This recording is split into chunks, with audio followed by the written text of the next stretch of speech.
This video is sponsored by the Outcast Seal.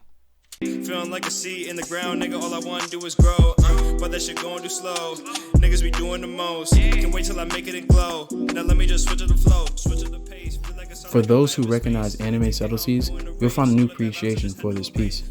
On top of that, each person will have a one-of-one staple piece added to their fit. Outcast Seal, out now. No reason to wait, go get yours now. Or feeling confident in yourself, there's no motivation there. And I think that I try to find little things to get me back into that space. Like sometimes when I go back to my hometown, I'll drive around different places and remember about past things that happened to me, so I can. I think that's unhealthy, bro. It's not. You gotta go back. So look.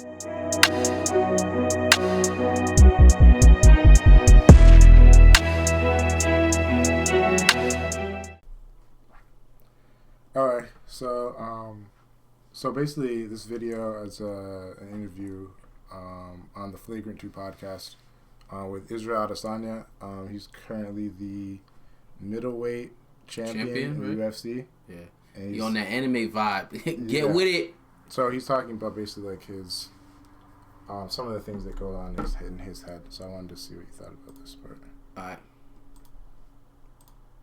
You call yourself the skinny kid. I am. You're fucking 200 pounds, 6'4". That's so crazy. Like you're a dominant human being on 99% of the planet. Yeah. There's one big juiced up Brazilian guy that makes you look skinny. Yeah, and I was like, I bet. Watch this. Yeah. And that's how I felt. That's how. So I tap feel like, into them childhood traumas. Yeah. Oh no, I got the chips and the dip, man. Yeah. Like trust me, I got the chips and the dips, man. Like, and this is one thing I like. I haven't even. You know, like sometimes I've been called to the jungle in my time to like go partake in plant medicines, but I'm like, you know what? What if I get there and I like actualize what I'm trying to do and realize where my faults are, my childhood traumas, and I unpack a lot of shit. What if I then lose that edge? It's kind of like in if you guys seen Avatar. What do you think about that? Okay, so not unpacking your trauma so that you can still use it as fuel because you're afraid that What are your thoughts on that? I have my own ideas on that. I want to hear what you have thought.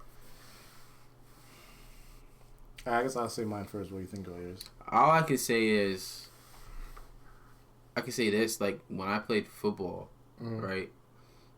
I unloaded a lot of my anger from that day, from school. Like I was also angry at things that like I never unpacked, just from like growing up in a more like predominantly white school and having to deal with different racist events. And like I think that's another reason why like football I definitely noticed helped me deal with those things without even noticing that I was actually having some type of release. And I could say I noticed a change in how I managed myself when football stopped being a factor in my life when I got to college. Because like doing track, I didn't get that same release. And it's also kind of like a different structure on top of like you don't have more of that like camaraderie. So there was... I'm asking specifically about I'm saying I couldn't pull from like that anger, and I wasn't also getting that release. Okay. But do you think that... what do you think about holding those things back or not being reluctant to fix certain things because of the motivation that it gives you?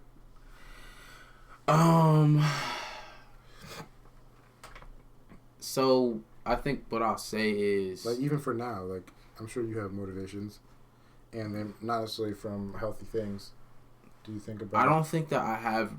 I mean, I think that would be wrong to say like there's not things that I struggle with that, you know, push me to do the right things.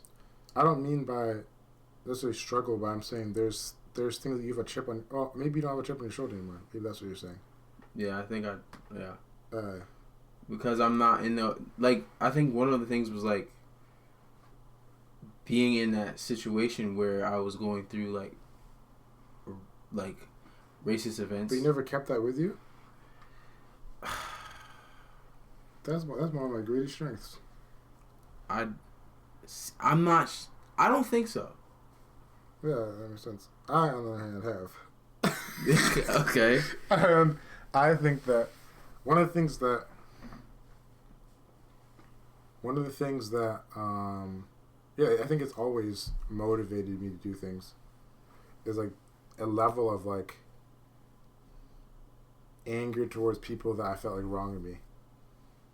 No, I like definitely I've seen that in you already. I've seen that in you already. You see, I feel as though one thing that I will say is like I think I've gotten to the point where I'm no longer upset at the individuals, and I've like abstracted it away. Because you talk about lying heavily, bro. Lying? Yeah, heavily. What do you mean about lying? Like when people lie, you get when you say it, there's like a tone behind it. It's like, when people lie, bro, like why the fuck are you lying? Like you don't curse, but like you put a tone behind about it. Lying? About lying. I don't think that and dishonesty. Lack of communication. I don't like there's something behind there, and I know it's pulled from something. I just let you rock because I know that's how you. One. What? I wasn't even thinking about that. I was thinking about. I mean, I'm. Well, now you know. Now you see it. Now you see it. Now you see it. I was thinking about like, for like what motivates me to like succeed in life, is a level of. Originally, it was like I guess jealousy of what other people had, and feelings of it's not fair that I don't have this, that, the other, and so it would motivate me to. I don't think that was actually that helpful, but I think over time it distilled into like the ability to motivate myself off of small things that people do. So like.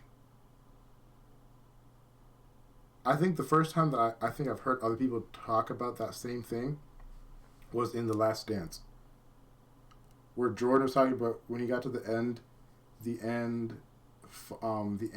some of his end championships, he was just trying to find any reason to like feel as though he had like a personal slight against, or people had a slight against him, like people like not saying hi to him or like things like that, you're talking about motivation. And I was like. That was like the first time I heard somebody else talk about the same thing, but he's obviously doing it on like a different level. Yeah. I mean, listen, that's like all right. So in that effect, right? Like if I'm on like the basketball court, or I think about even in football, when somebody somebody starts talking to you, or starts trying to say something, that is like I was like, oh, all right, bet. It's like now I'm taking that as a challenge. Like now you wanna say something. Yeah. So then let's do this. And I think that's why I'm like there's times where certain things don't come up, certain dealings don't always work well in business, et cetera, et cetera. And I think I take those as like fuel that I put in my pocket. Yeah. And yeah, I can say I can do that too, but I think that for me, bro, there's a point in time like where it is gone. Yeah, as I get older, the fuel is less and less there, and that's something that I guess I have a fear of a little bit, in the sense of like. I don't want to get fixed all the way yet, because I'll have no energy, I feel like. Because I think this is also coming with maturing, is being able to find a way that's more healthy. But I'm saying there's no other way that like it's the strongest motivator. There's nothing else that can motivate me as good as feeling as though somebody is attacking me.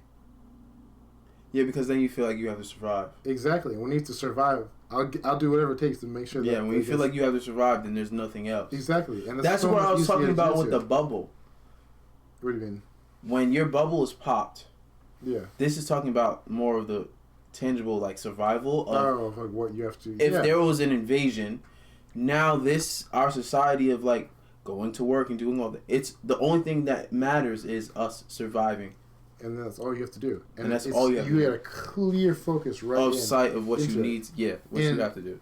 As like it used to be a lot easier. Like I would say, like freshman and sophomore year, very clearly could see like because I had so many chips on my shoulders. I was like freshman year going into college a virgin, didn't really know what was going on there. So there's chips on my shoulder, and as these things like go away, there's nothing to like. I don't feel worse than people, and I think that I feel like the goal is to. Well, I guess at one point in my life, the goal is to feel better than people, but now there's no motivation in feeling better than people.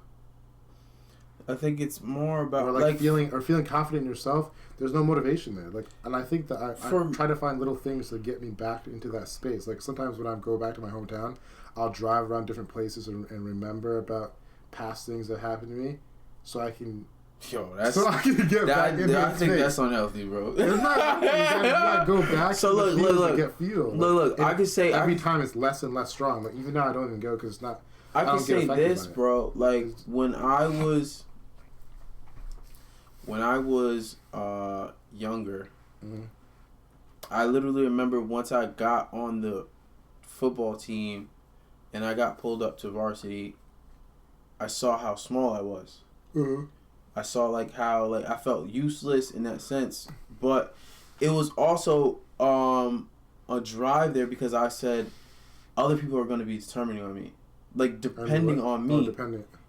And I have to be there for them. If I don't do my job, then they. That's what I'm trying to get to. That's what I've been moving more on, but I don't. It just doesn't feel the same. For me, that's what I was trying to say is that camaraderie that I built in my mind of I have to be there for this person, period.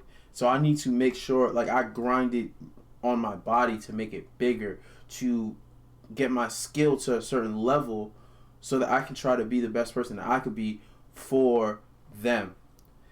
As far as what I can tell, in I guess maybe a year since we started Unrivaled Energy, that type of mindset the fire doesn't burn as strong. So maybe I have to distill it more. But that in mindset, Unrivaled Energy? No, I'm saying when I'm thinking about I need to do this stuff, I can't let Khalif down, blah blah blah. It does not give me the same amount of energy as when I say I can't do this because people are saying. Well, I can't maybe do it. It's because of the bond that you associate to me, or you have to associate a bigger bond to something in the future. But even I guess when you're saying that, I guess in my mind it doesn't work with when I can rely on someone. If I can rely on I'm going to be real with you right now. I'm going to be real with you right now. It doesn't... I have no need to feel like I need to go above and beyond because I know they can take their part. I don't know if that's the case. So here's what I'm going to say, right? I'll give you an example. Today you just told me an event that was more detailed. About what? Oh. About that situation. Yeah. But previously, you told me about that event already with lack of detail. Yeah. And that shows a level of trust and connection in your mind of bondage. And of connection, bondage. Yeah. Because they bond, they're talking about different things. What you have? BDSM, we bond, they tie each other up. Oh my god, bro! You got we brothers, we boys. That's what I'm saying. Bonded is what you're saying. Okay, that's all I mean. And okay, I think that for you, bro, I think there is a level of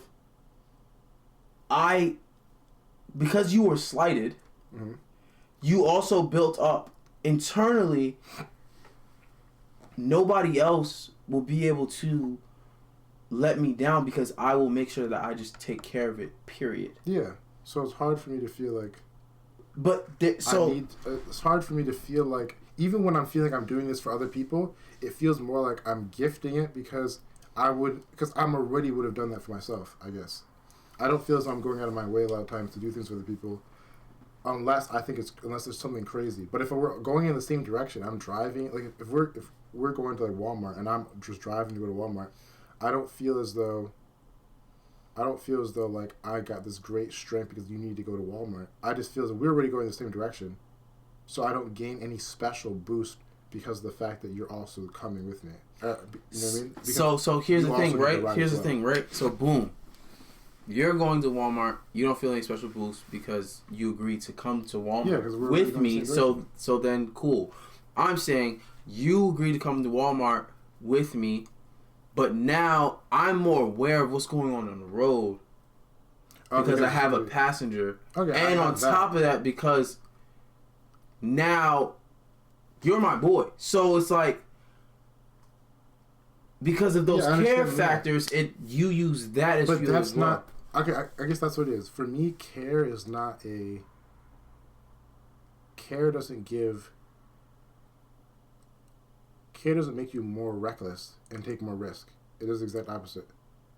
I take a lot less risk for people that I care about because I'm not willing to risk. You're taking less risk, but you're also being more cautious. Yeah, and I'm saying that when I'm... And that's what I was saying in the car situation. Yeah, but I'm saying that's different from when you have a chip on your shoulder. You're willing to take a lot more risk in order to get those things. And for growth most of the time requires risk. And because of that, that's why I think it's a better that's why, from what I can tell, it's one of the better fuels when you're slighted, and at least for me, I'm upset about that fact, and I want to prove somebody wrong, because I'll take risks to grow. I won't necessarily take risks to grow to keep taking care of someone, because all I have to do is maintain. So we're in something together. You are acting upon it, even though it's a risk, but it's fueled because you know that we do this. We're up here now. We're right here, but we're up here now.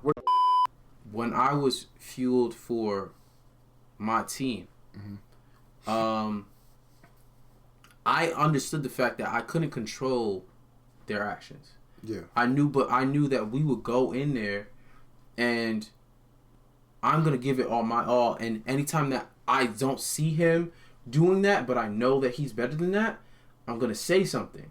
Okay. And then we continuously push each other, and there's gonna be times where I'm not gonna be all there, but because I know that person is there for me, he's gonna call me out as well.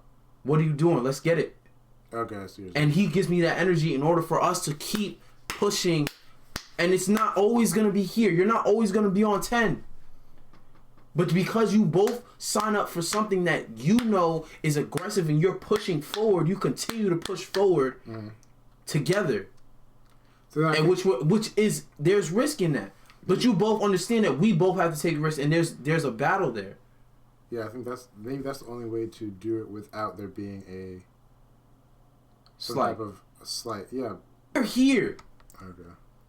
So then I think what I need to do then in order to have an alternative power source is I have to be able to trust. I have to find people I can trust, because otherwise, you can't go in the same direction, or you can't be. It's hard for me to be motivated for people I can't trust. I can't trust whether or not they are going to be putting that much effort into the end result. I think with you, bro, it's just like you have people that you're willing to delegate things to, but in reality, the only person you trust is yourself. Yeah, for a lot of things, that's just you don't trust nobody else. I don't necessarily trust, because you'd rather if it's gonna fail, it's gonna fail on you. It's not gonna fail because of somebody else. Yeah, because then you don't know. I know, but it's not even just so much that I would have succeeded. Even if I failed, I know that I would figure out why I failed. But you don't know that person wouldn't do that. But I know that people don't do that, and most people don't even do that for stuff in their own life. You know what Fair. I mean, people necessarily at the same level as me, where I would want to find out why this. You want somebody. In order to trust somebody, you want somebody of like mind. Yes. And I don't think that's possible That's why it's not a scalable model. So I need to find. But look at it this way. This is why a starting team, right? Those people that start are of Similar minds. Similar mind and similar talent. Yeah. That's why they're on that floor. Well, they're not always similar talent. Not similar. They have their own areas. But they have their own similar talents in the sense of like, they will continue to push. And they have skills to move through the obstacles. Yeah. Alright. So, yeah, guys, like this video. Yeah, that was... Tell us what you think. Tell us... Let us know. Answer in the comments whether you think that your trauma or your team is a better motivator and how that affects you. Trauma or team? I like that. That's what we should call Trauma or team. Make sure you like and subscribe and hit that notification bell. Yes, sir. And we'll be back at you with some more videos. I'll see y'all.